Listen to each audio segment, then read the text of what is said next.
Ma?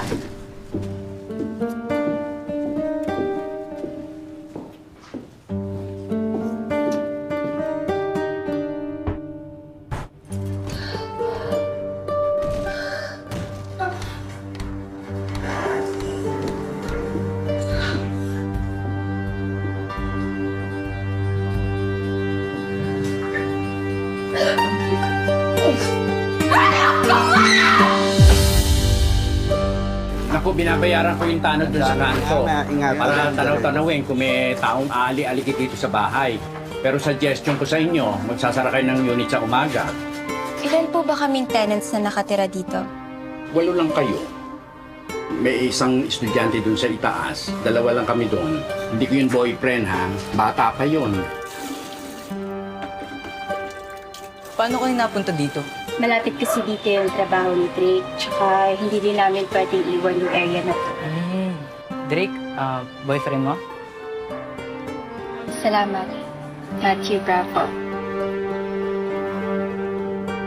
Oras na ng gabi, trabaho na naman.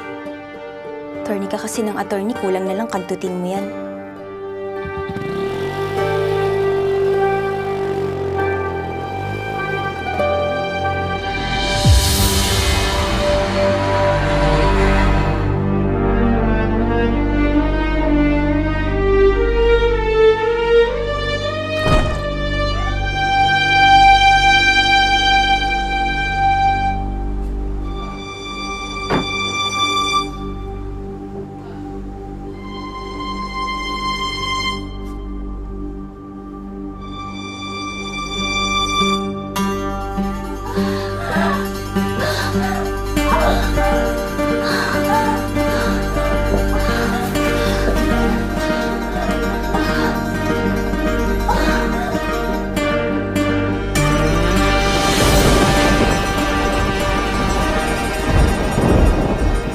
Dumating na ba si Drake?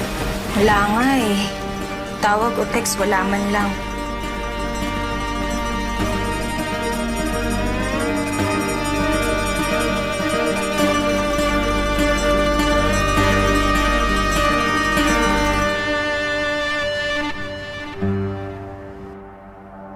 Hinahanap akong BJ!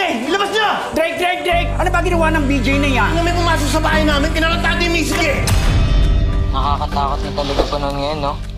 Kahit saan may tinuto. Buti na lang nandito si Drake. Safe ako. Safe tayo lahat dito. Siguraduhin mo lang wala kang nililihim sa akin, ha? Baba ka nga dito kahit saglit lang. Gusto lang kita i-blowjob.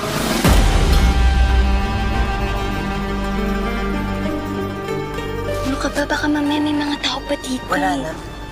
Eh kung ikwento ko kaya kay Drake yung mga pinanggagawa natin. Papatayin ka na.